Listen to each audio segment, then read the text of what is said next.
Hello everyone, this is Outstar and welcome to the next Vampire the Masquerade related video. Today we're going on a little bit of a nostalgia trip. This is my second video done in collaboration with Rik Schaffer, who last time released the official soundtrack to Vampire the Masquerade Bloodlines on vinyl, and this time he released Music from the Vault compilation, which consists of all the music that were made originally for Vampire the Masquerade Bloodlines 1, but never released. And some of the tracks from this album I actually have never heard before. Plenty of them were included in the unofficial patch, and they were shared by Rik Schaffer with the community earlier, but there are some real gems here on this album.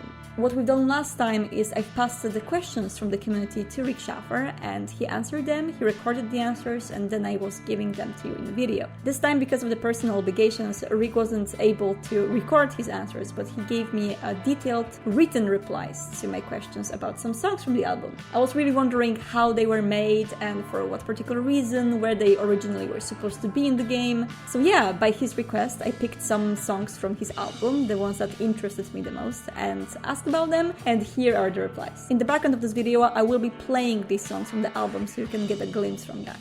And of course, you can get this album yourself and listen to it on any streaming services. So without further ado, let's go and let's dive deep into the Music from the Vault by Rik Schaffer.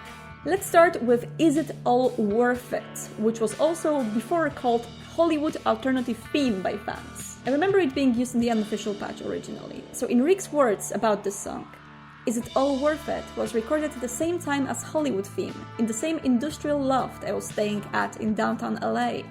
The hypnotic repeating guitar part was recorded live with the drums.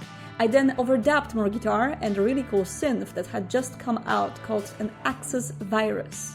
At the end of the song, you can hear me slowly moving the modulation wheel on the synth to give it that slowed down effect. I never submitted the composition to Troika because I thought it sounded similar to the Hollywood Theme at the time. It was used years later in one of the Wesp's mods. These days, it's one of my favorite tracks. And a very similar story actually is behind Bite is Eternal, the next song from the album. In early 2000s, I was experimenting with different tunings on a 7-string guitar. Hollywood Theme, Is It All Worth It, and The Bite is Eternal came out of that experimentation. The Bite is Eternal was never submitted for a VTMB, and I had forgotten all about it until I discovered it on one of my drives a few years ago. I have to admit, this one is one of my favorite songs ever composed by Rik Schaffer, and both this one and Is It All Worth It is made on the same tuning. The tuning which I translated to the 6-string guitar and made tabs for Hollywood Theme from that. I will link down the tabs and the tuning below the video. Now let's go to something completely different, The Death of a Woman, which seems way more like a redemption track than a Vampire the Masquerade Bloodlines track. In Rik's words, the composition was written for the same purpose as Moldy Old World, to create a theme for old world vampires. I was pleased how The Death of a Woman came out, but it didn't sound like a Vampire the Masquerade Bloodlines track. The track was played live on a nylon string classical guitar, with the string section recorded after. Someone should really mod this one into Redemption. I think that would be a really good fit. And now about Festival, which is one of the most positive songs on the album. Again, that didn't make it to the original Vampire the Masquerade Bloodlines, but I do believe it was used in the mod. I was thinking about Santa Monica, the beach at night, and walks on the pier when I wrote Festival. It was probably too serene and peaceful for Vampire the Masquerade Bloodlines, but was also used later in one of the mods. I recorded it on a Guild acoustic guitar. The strings and orchestral parts were played on a Roland JV80 and JV8080 synth, and triple tracks to make them lush. Now on to one of the songs which I didn't know before, a song called Fatlari, and as you may probably know, Fatlari is a character from Bloodlines 1. I suggested the idea of having unique themes for specific characters in the game.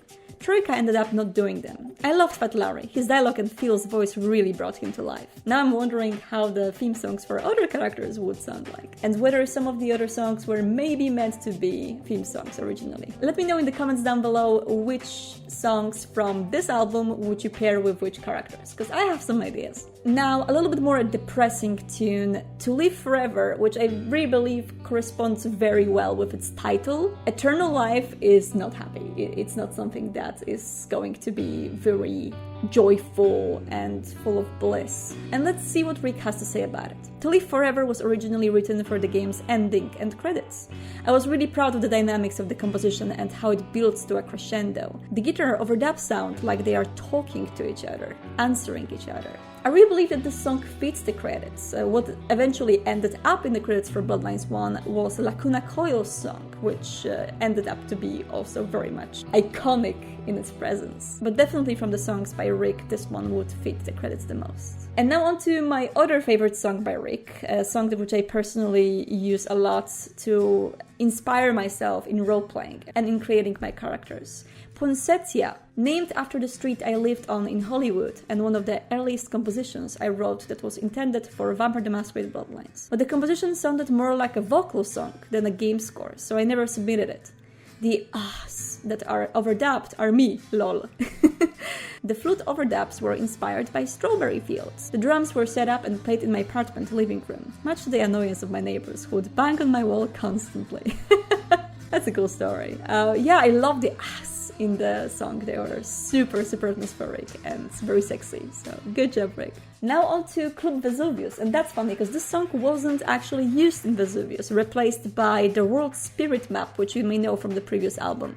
Originally in the game, this one was, I believe, set to be an outside song next to the Asphalt Club, and later in the unofficial patch it was moved to be an outside song for Vesuvius. Or maybe I'm mixing this up, but it was definitely heard outside on the streets of Hollywood, not inside the buildings. The track always reminded me of Crystal Method and Chemical Brothers. It was originally intended to be used in Club Vesuvius. Troika chose World Spirit Map instead.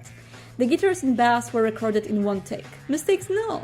And now another clap song, which I was wondering if it's actually some kind of a clap which was cut from the game, but the song itself really reminded me of Massive Attack or Morchiba in its vibe. But Rick says that this was another track originally composed for his album, so it was not actually something meant to be in Bloodlines. And I asked about one more track which I've never heard before, and that was Out From Under. And Rick said, that's one of the last compositions written during Vampire the Masquerade Bloodlines period. I was happily surprised when I found it in my archives. Another melancholy guitar progression. Everything is played live on this track, mostly in one take.